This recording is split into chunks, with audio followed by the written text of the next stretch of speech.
हे घे. आणखी सांग. बस. अरे हे काय भाऊ, इतकं कमी रासायनिक खत? शेती सोडली आहेस का? शेती नाही, नादानपणा सोडतोय. मातीचं परीक्षण केलंय.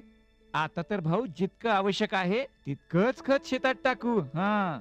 शेतकऱ्यांनो, आजच आपल्या जिल्ह्याजवळच्या भूमी परीक्षण प्रयोगशाळेत मातीचं परीक्षण अवश्य करवा आणि मातीची पोषक तत्व, आर्द्रता व रोपांचा विकास बघता केवळ आवश्यकतेनुसारच पोषक तत्व घाला. आणि हो, मातीतलं गंधक, जस्त, बोरॉन सारख्या पोषक तत्वांविषयीही जाणून घ्या. खत आणि जैविक खताच्या योग्य उपयोगानं भूमीचा सकसपणा टिकवून ठेवा, उत्पादकता वाढवा, खर्च कमी करा आणि बहुमोल परकी चलन वाचवण्यातही सहकार्य करा. आणि हो, मंद गतीनं नायट्रोजन उपलब्ध करून देणारी खतं जसं कडुलिंबयुक्त युरियाला प्राधान्य द्या आणि युरियाचा पानांवर शिडकाव करा. अरे वा, तू तर खरोखरी समजूतदार झालास रे. आणखी माहितीसाठी संपर्क करा जिल्हा कृषी अधिकारी किंवा शेतकरी कॉल सेंटर.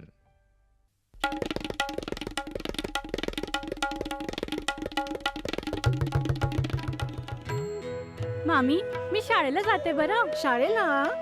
अगं, पण लग्नाच्या वक्ताला तू शिकलेली आहेस म्हणून सांगितलं होतं की. अव मामी, फार्म स्कूलला जातीये शेतीच्या नव्या नव्या गोष्टी शिकाया. तुम्ही बी चला की. फार्म स्कूल, जिथे शेतकऱ्यांना पिकांचा उपज वाढवायच्या सर्व गोष्टी शिकवल्या जातात. जसं मातीच्या पोतानुसार कोणती खतं योग्य आहेत, कोणती बियाणं आणि गरजेनुसार कोणती कीटकनाशकं उत्तम आहेत. खर्च बेताचा, लाभ मोलाचा.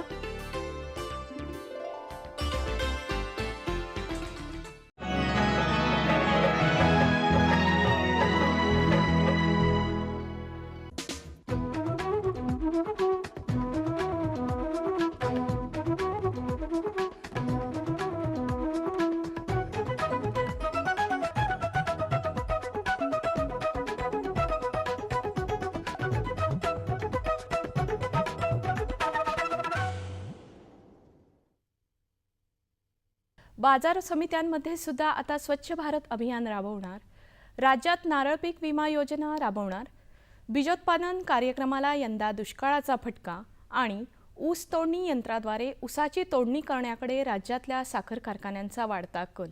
नमस्कार, आता पाहूया सविस्तर वृत्त. केंद्र शासनानं जाहीर केलेलं स्वच्छ भारत अभियान आता बाजार समित्यांमध्ये सुद्धा राबवण्यात येणार आहे. हे अभियान राबवण्याचे आदेश पणन मंत्रालयानं राज्यातल्या सगळ्या बाजार समित्यांना दिले आहेत. या अभियानात चांगलं काम करणाऱ्या बाजार समित्यांना कृषी पणन मंत्रालयाकडून पारितोषिक सुद्धा देण्यात येणार आहे. राज्यातल्या बाजार समित्यांमध्ये मोठ्या प्रमाणावर फळे, भाजीपाला, अन्नधान्याची आवक होत असते. त्यामुळे बाजारात मोठ्या प्रमाणावर कचरा निर्माण होतो. ग्राहक, विक्रेते, शेतकरी यांची मोठी वर्दळ असल्यामुळे सुद्धा कचरा वाढतो. हे टाळण्यासाठी बाजार समित्यांमध्ये स्वच्छ भारत अभियान राबवण्यात येणार आहे. राज्यात आता नारळ पीक विमा योजना राबवण्यात येणार आहे. ठाणे, रायगड, रत्नागिरी आणि सिंधुदुर्ग या जिल्ह्यांमध्ये 2014-15 या आर्थिक वर्षासाठी ही योजना प्रायोगिक तत्वावर राबवण्यात येणार आहे. त्यासाठी 20 लाख रुपये खर्चाच्या योजनेला राज्य शासनानं नुकतीच प्रशासकीय मान्यता दिली आहे. ही योजना भारतीय कृषी विमा कंपनीच्या माध्यमातून राबवण्यात येणार आहे. ठाणे, रायगड, रत्नागिरी आणि सिंधुदुर्ग या जिल्ह्यांमध्ये नारळाची लागवड करणाऱ्या या सर्वांनाच या योजनेचा लाभ मिळणार आहे. त्यासाठी लाभार्थींनी योजनेचा केवळ 25% हिस्सा स्वतः भरावयाचा आहे. 5 ते 15 वर्ष नारळ झाडासाठी प्रति झाड 9 रुपये आणि 15 ते 60 वर्ष वयोगटातील नारळ झाडासाठी प्रति झाड 14 रुपये एवढीच रक्कम लाभार्थींनी भरावयाची आहे.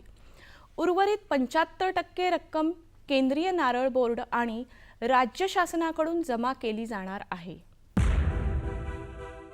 महाराष्ट्र राज्य बियाणे महामंडळाच्या म्हणजेच महाबीजच्या परभणी विभागाअंतर्गत घेण्यात येणाऱ्या खरीप आणि रब्बी पीक बीजोत्पादन कार्यक्रमाला यंदा दुष्काळाचा मोठा फटका बसला आहे.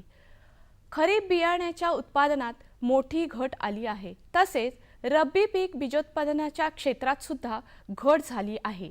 यामुळे येत्या वर्षातल्या खरीप आणि रब्बी हंगामात महाबीजकडून शेतकऱ्यांना पुरेशा प्रमाणात बियाणं उपलब्ध होण्याची शक्यता दिसत नाही.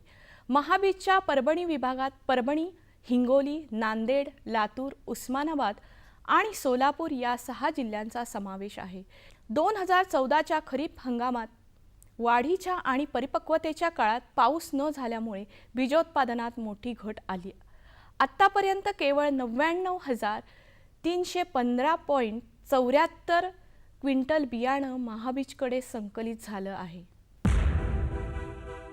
मनुष्यबळाअभावी ऊस तोडणी यंत्राद्वारे ऊसाची तोडणी करण्याकडे राज्यातल्या साखर कारखान्यांचा कल वाढत आहे.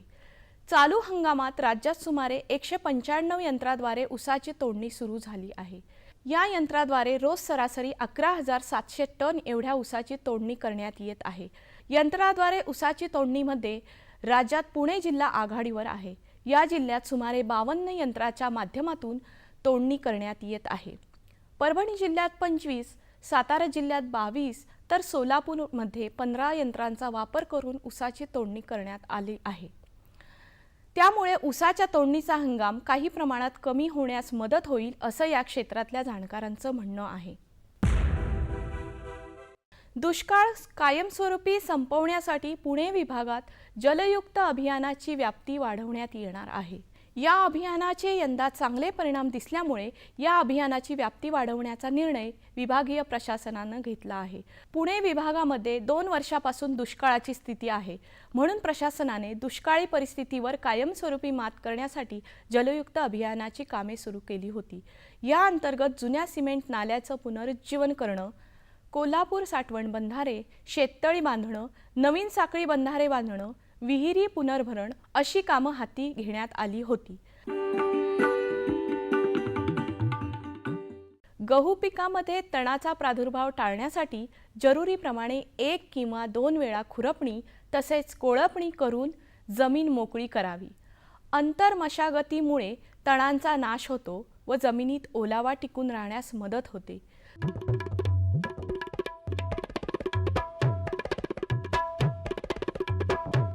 आता बघूया पुणे कृषी उत्पन्न बाजार समितीचे काही बाजारभाव प्रति क्विंटलचे. मसूर कमाल 7,300 रुपये, किमान 6,200 रुपये. हिरवा वाटाणा कमाल 3,500 रुपये, किमान 2,600 रुपये. हरभरा कमाल 3,300 रुपये, किमान 3,100 रुपये. उडीद कमाल 6,500 रुपये, किमान 6,300 रुपये. भुईमुग कमाल 7,200 रुपये, किमान 6,500 रुपये. गहू कमाल 2,000 रुपये, किमान 1,900 रुपये. ज्वारी कमाल 3,800 रुपये, किमान 3,400 रुपये. बाजरी कमाल 2,100 रुपये, किमान 1,700 रुपये. तांदूळ कमाल 2,750 रुपये, किमान 2,500 रुपये. कृषी बाजारभाव विषयक अधिक माहितीसाठी www.agmarknet.nic.in किंवा www.msamb.com ह्या संकेतस्थळाला भेट द्या.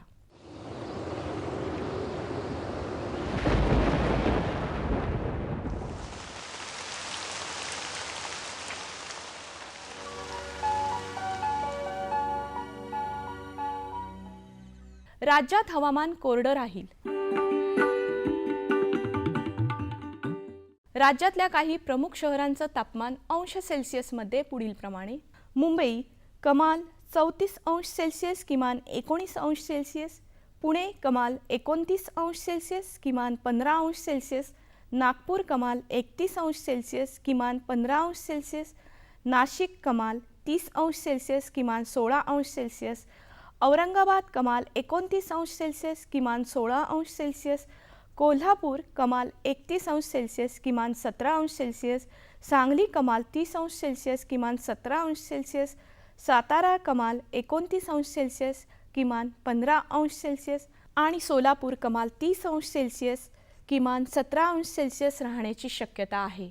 हवामान विषयक अधिक माहितीसाठी भारतीय हवामान विभागाच्या www.imd.gov.in ह्या संकेतस्थळाला भेट द्या. या होत्या आजच्या कृषी वार्ता. पुन्हा भेटूया पुढील भागात. तोपर्यंत नमस्कार.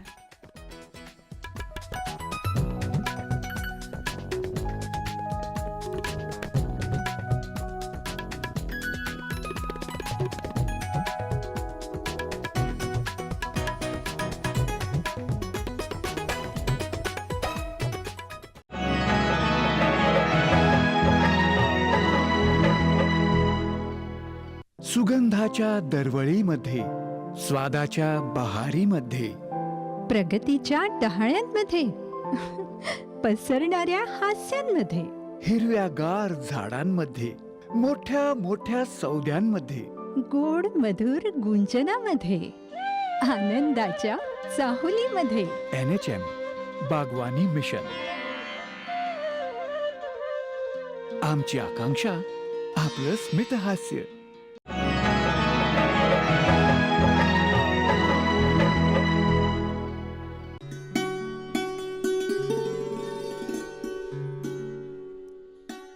स्वच्छ पुणे, सुंदर पुणे अशी पाटी अभिमानानं मिरवणारं पुणे.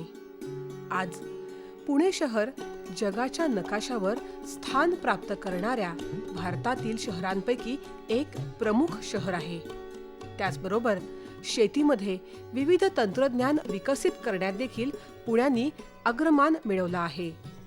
अशा प्रगतीपथावर असताना एका दुर्धर समस्येनं शहर ग्रासलंय, ती म्हणजे प्रदूषण समस्या. एकेकाळी सायकलचं शहर म्हणून ओळख असलेल्या पुण्याला आता मोटरसायकलींचं शहर म्हणतात.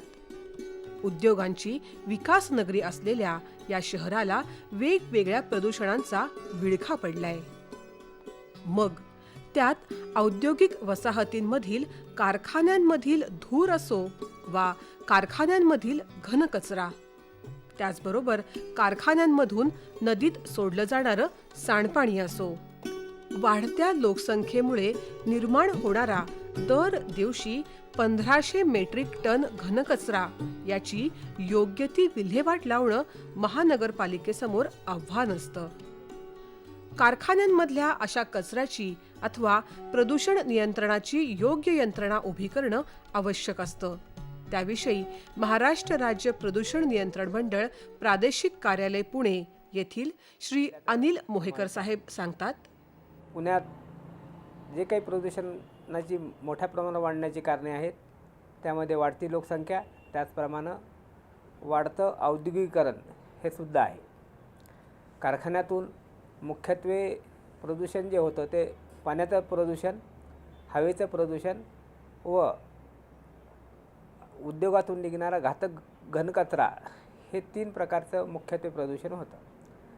कारखान्याला महाराष्ट्र प्रदूषण नियंत्रण मंडळामार्फत संमतीपत्र देण्यात येतात व कारखान्यास पाण्यावर प्रक्रिया करण्यासाठी योग्य ती यंत्रणा उभारल्याशिवाय परवानगी देण्यात येत नाही. नदीमध्ये कुठल्याही कारखान्याचा डायरेक्ट पाणी सोडण्यासाठी कुणालाही परवानगी देण्यात आलेली नाही व देण्यात येणारी नाही. औद्योगिक सांडपाण्यावर प्रक्रिया करण्यासाठी व पर्टिक्युलरली जे काही केमिकल बेल्ट आहेत त्यामध्ये सामुदायिक सांडपाणी प्रक्रिया यंत्रणा अशा प्रकारचे प्रकल्प पुणे जिल्ह्यामध्ये 3 ठिकाणी आणि सोलापूर जिल्ह्यात 2 ठिकाणी उभारलेले आहेत व त्यामार्फत तिथल्या कारखान्यातील प्रदूषणाचं नियंत्रण केलं जातं.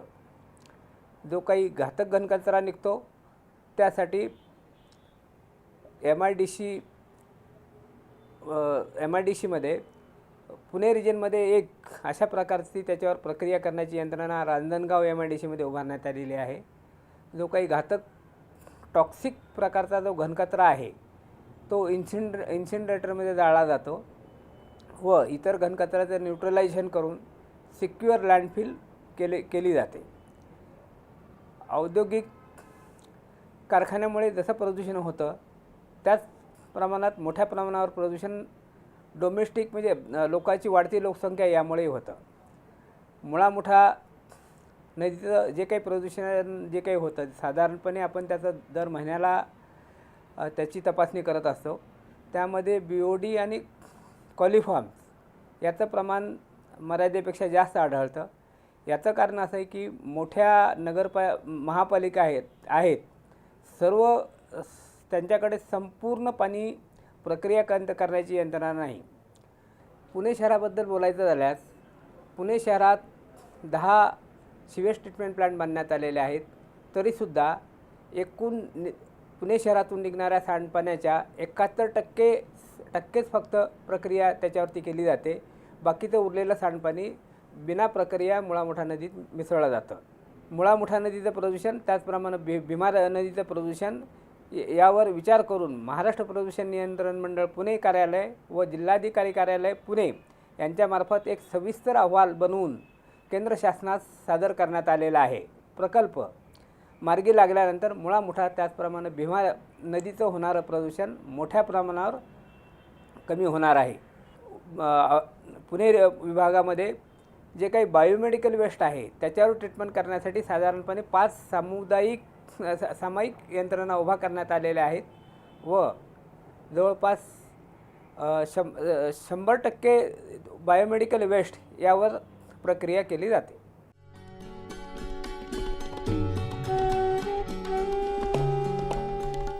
प्रदूषण रोखून त्यावर योग्य ती प्रक्रिया करून त्याचा शेतीला देखील वापर करता येईल असं निरीक्षणांमधून लक्षात आले. घनकचऱ्यावर योग्य ती प्रक्रिया करून त्याचं खत बनवलं तर शेतीला त्याचा नक्कीच उपयोग होतो. ह्या घनकचऱ्यावर प्रक्रिया करण्यासाठी पुणे महानगरपालिकेमार्फत आणि महाराष्ट्र प्रदूषण मंडळाच्या सहकार्याने एकूण 4 प्रकल्प उभे केलेले आहेत.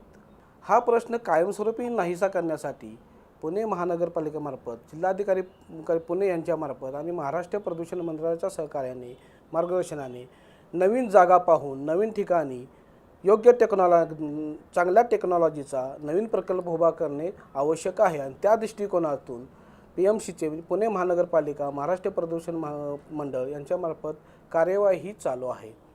ह्यात नागरिकांचा सहभाग फार महत्त्वाचा आहे. जो काही घनकचरा प्रत्येकाच्या घरातून निर्माण होतो तो त्या ठिकाणीच म्हणजे ॲट द सोर्स तो सेपरेट स्वतंत्र करणं गरजेचं आहे. ओला कचरा सुका कचरा ह्या पद्धतीने त्याचं वर्गीकरण केलं, ओऱ्या कचऱ्यावर योग्य पद्धतीनं त्याची प्रक्रिया केली तर निर्माण होणारा जो घनकचरा आहे त्याची क्वांटिटी कमी होईल. म्हणजे 1400 ते 1500 मेट्रिक टन जो प्रतिदिनी तयार होणार आहे त्याची क्वांटिटी कमी होईल आणि ह्याच्यावर प्रक्रिया करणं सोयीस्कर होईल. ओला कचरा जो आहे त्यासाठी जवळजवळ 16 बायोगॅस प्रकल्प चालू आहेत. त्यावर योग्य पद्धतीने प्रक्रिया चालू आहेत आणि त्यापासून गॅस निर्मिती करून वीज निर्मिती करण्याचे PMCचे प्रयत्न यशस्वी झालेले आहेत. अशा पद्धतीने ओल्या कचऱ्यावर प्रक्रिया केली जाते. मुख्यतः जनजागृती लोकांच्यामध्ये जनजागृती होणे आणि ओला आणि सुक्या कचऱ्याचे वर्गीकरण सोर्सला करणे, घरगुती वापरातूनच करणे, नंतर त्याच्यावर प्रक्रिया करणे ही जी कन्सेप्ट आहे हे विचारात घेतली पाहिजे. तरच पुणे शहराचा नागरी घनकचरा हा प्रश्न भविष्यात हळूहळू नाहीसा करता येईल आणि त्यासाठी सर्वांनी प्रयत्न करणे. महाराष्ट्र प्रदूषण नियंत्रण त्यासाठी प्रयत्न भरपूर करत आहे. PMC प्रयत्न करत आहे. कलेक्टर साहेबांचं त्यांचं सहकार्य आहे आणि अशा पद्धतीनं हा प्रश्न हळूहळू नाहीसा करता येईल.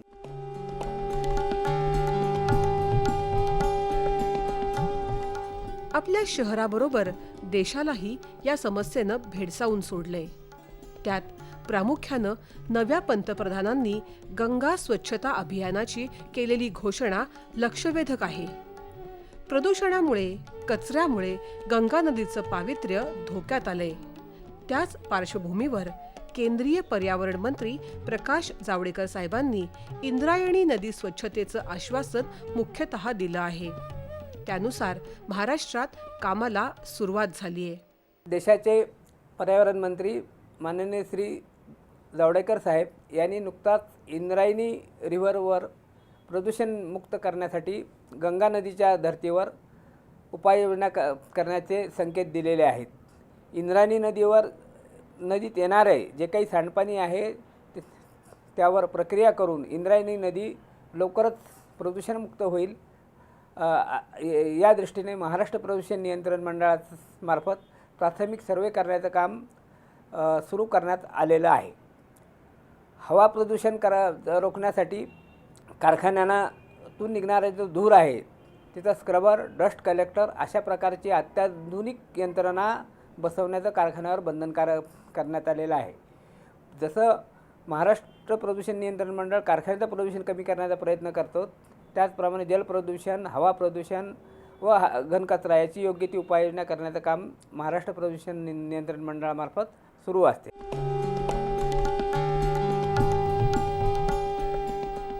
पुणे शहरात सध्या नागरी व्यवस्थेमध्ये वाहनांची वाढती संख्या ही गंभीर समस्या बनू लागली आहे.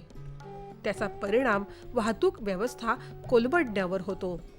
त्याला आळा बसण्यासाठी योग्य ती कार्यवाही करणे जरुरी असल्याचं दिसून येतं. पुणे शहराच्या लोकसंख्येचा विचार केला तर साहेबांनी सांगितल्याप्रमाणे लोकसंख्या 40 लाखाच्या आसपास गेलेली आहे. वाहनांची संख्याही जास्त आहे. मुळात सार्वजनिक वाहनाचा जर जास्त वापर झाला तर वैयक्तिक जे वाहन आहे ते रस्त्यावर येणार नाही आणि वाहनापासून होणारं प्रदूषणही कमी होईल.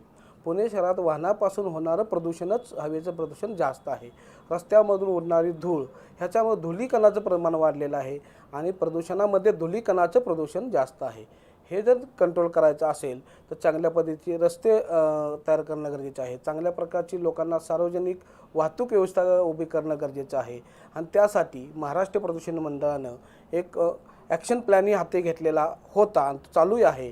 त्यामध्ये वाहनामध्ये इंधन वापरलं ते नॅचरल गॅसचा जास्त वापर करणे, 15 वर्षापेक्षा जी जुनी वाहनं आहेत ती नाहीशी करणे, RTO परिवहन मंडळाचं सहकार्य घेणे, महापालिकेचं सहकार्य घेणे, कलेक्टर साहेबांचं सहकार्य घेणे, या सर्वांच्या सहकार्याने वाहनाची संख्या कमी करणे, जुने वाहन नाहीसे करणे, रस्त्याची सुधारणा करणे आणि सार्वजनिक वाहतूक सुविधा सक्षम करणे हे त्यात मूळ कारण आहे आणि त्याच्यामुळं हवेचे प्रदूषण आपण नियंत्रणात आणू शकतो. अशा प्रकारच्या सार्वजनिक प्रदूषण, नदीवर मिसळणारं सांडपाणी त्याचं प्रदूषण, घातक घनकचरा, याचबरोबर प्रामुख्यानं होणारे ध्वनी प्रदूषण या सर्वांवर योग्य उपाय होणं गरजेचं असल्याचं मत महाराष्ट्र राज्य प्रदूषण नियंत्रक कार्यालयातील साळुंके साहेबांनी व्यक्त केलं. पुण्यामध्ये जे काय सार्वजनिक उत्सव साजरे केले जातात त्यामध्ये ध्वनी प्रदूषणाचं प्रमाण जास्त होतं. गणेशोत्सव असेल, दीपावली असेल, सार्वजनिक ठिकाणी तर कार्यक्रम करत असतील, लग्न समारंभ असेल, ह्यातून लोकांना ध्वनी प्रदूषणाचा त्रास होत आहे. हे नियंत्रण ठेवण्यासाठी महाराष्ट्र प्रदूषण मंडळामार्फत मॉनिटरिंग ही केलं जातं. कंट्रोल आणण्यासाठी पोलीस विभागाचं सहकार्य घेतलं जातं आणि त्याच्यामार्फत ध्वनी प्रदूषण आम्ही नियंत्रणात ठेवतो. पण त्यासाठी चाचणी करणे, मॉनिटरिंग करणं हा जो मेन पार्ट आहे तो आम्ही योग्य पद्धतीने करत आहोत आणि होणारे ध्वनी प्रदूषण नियंत्रण ठेवण्यासाठी आम्ही महाराष्ट्र प्रदूषण मंडळ प्रादेशिक कार्यालय पुणे माननीय मोहोळकर साहेबांच्या मार्गदर्शनाखाली आम्ही सर्व कर्मचारी योग्य पद्धतीने कार्य करत असून तेही आम्ही नियंत्रणात आणलेलं आहे.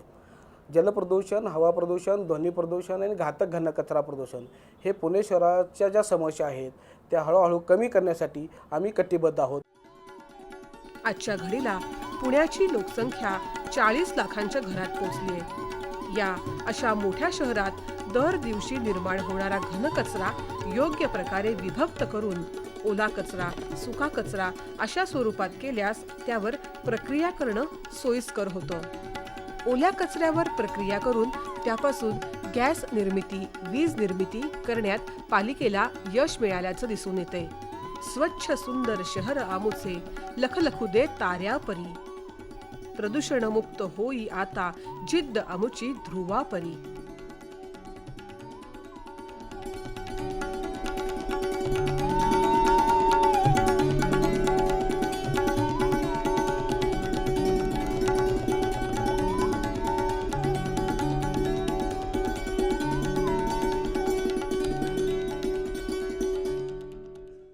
आमचा पत्ता निर्माता कृषी दर्शन, दूरदर्शन केंद्र पुणे.